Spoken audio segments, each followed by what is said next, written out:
نماز کے دوران کپڑوں کو یعنی شلوار کو فولڈ کرنا کیسا ہے؟ اگر منع ہے تو اس کی حکمت بیان فرما دیں۔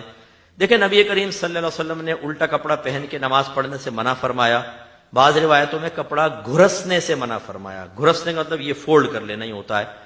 تو وہ جو اس زمانے میں ہوتا تھا وہ کچھ اور ہوتا تھا، وہ لوگ تو تیبند پہنتے تھے۔ ہر دور میں فقہا مختلف چیزیں دیکھتے ہیں اور پھر وہ ان کے بارے میں فیصلہ کرتے ہیں کہ اس کو سابقہ کس حکم کے ساتھ متصل کرنا ہے۔ جیسے آج کل ہیروئن ہے، آئس کا نشہ ہے، تو انہوں نے غور کیا کہ اس میں چونکہ نشہ ہے تو کس کے ساتھ متصل کیا؟ شراب کے ساتھ، کہ شراب حرام، یہ بھی اسی طرح یہ ہوتا۔ تو بہت سو نے یہی فتویٰ دیا کہ پائچے فولڈ کر لینا، شلوار کو گھرس لینا، آستین کو فولڈ کر لینا، اس سے نماز مکروہ تحریمی ہوگی، ٹھیک ہے نا۔ اور بعض ایسے ہیں جن میں اب ہم بھی شامل ہیں، میں اس کے اوپر یہ کہتا ہوں کہ آپ ایسے ہی کریں کہ اس کو فولڈ نہ کریں، ویسی نماز پڑھیں، لیکن اگر کسی نے پڑھ لی ہو تو اس کو مایوس بھی نہ کریں، کیونکہ یہ ایک جو فقہا کی اپنی ایک رائے ہوتی ہے اس کو نص مذہبی کہتے ہیں، اور نص مذہبی میں کافی گنجائش ہوتی ہے، اور نص مذہبی کے خلاف جب عوام میں بہت سی چیزیں عام ہو جائیں تو بعض اوقات خود فقہا اپنی رائے کو واپس لے لیتے ہیں۔ جس کی میں ایک مثال آپ کو دیتا ہوں، الکحل کا استعمال، اعلیٰ حضرت نے اس کو پیشاب کی طرح ناپاک اور نجاست غلیظہ قرار دیا، لیکن آج آپ دیکھیں ہومیوپیتھک کی دوا میں 99.99% الکحل ہے، اور اسی طرح آپ کے کف سیرپس کے اندر الکحل اور بہت ساری دوائیوں کے اندر ملی ہوئی ہے۔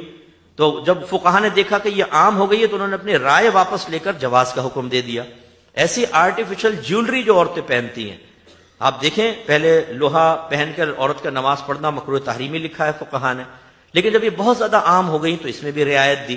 ایسے ہی اس میں بھی ہے کہ آپ دیکھیں مسجد کے اندر، ہم کراچی میں دیکھتے ہیں جہاں خاص طور پہ آفیسز وغیرہ ہیں نا، وہ پینٹ شرٹ پہن کر آتے ہیں، وہ انہوں نے سنا ہوا ہے جی ٹخنے کھلے ہونے چاہیے۔ نماز میں میرے خیال میں آدھی سے زیادہ مسجد جو ہے پائچے فولڈ کر کے نماز پڑھ رہی ہے۔ تو پھر یہ ہوتا یہی ہے کہ اس میں تھوڑا نرمی کا حکم دیا جاتا ہے، پیار محبت سے سمجھاتے رہیں لیکن نرمی کا حکم۔ اچھا بعض کہتے ہیں یہ نماز کے اندر ٹخنے لازم کھلے ہونے چاہیے۔ اصل میں ٹخنے کھلے ہونا کوئی لازم ضروری نہیں ہے، نبی کریم جو منع فرمایا وہ تکبر کی وجہ سے منع فرمایا تھا۔ اسی لیے جب آپ نے بیان فرمایا کہ جو ٹخن سے نیچے اپنا ازار یعنی تہبند رکھے وہ جہنم میں ہے، تو صدیق اکبر رضی اللہ تعالی عنہ نے عرض کیا رسول اللہ میرے تو اکثر ٹخنے ڈھک جاتے ہیں، یعنی تہبند ڈھلک جاتا ہے۔ تو آپ نے فرمایا کہ ابوبکر آپ ان میں سے نہیں ہیں، یعنی میں نے تو متکبرین کے بارے میں بیان فرمایا۔ تو اس لیے فقہا نے لکھا کہ اگر تکبر دل میں نہ ہو اور آپ کے پائچے بڑے ہیں تو فولڈ کرنے کے بجائے ایسی چھوڑ دیں۔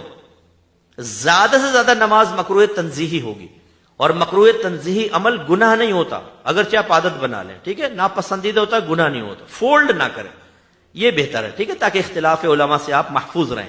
اور اب میں آپ سے پوچھتا ہوں کہ اگر ایک آدمی موزے پہن کر نماز پڑھے تو ٹخنے کھلے رہیں گے یا ڈھکے جائیں گے؟ تو اگر ٹخنے کھلوانا مقصود ہوتا تو پھر یہ بھی حکم ہوتا موزے اتارو تاکہ ٹخنے نظر آئیں۔ تو یہ اصل ہے تکبر کا توڑ، اور سنت ہے، بہرحال اس کا انکار نہیں، لیکن اگر کسی کے لمبے پائچے ہیں، لمبی پینٹ ہے تو ویسے بھی نماز پڑھ سکتا ہے۔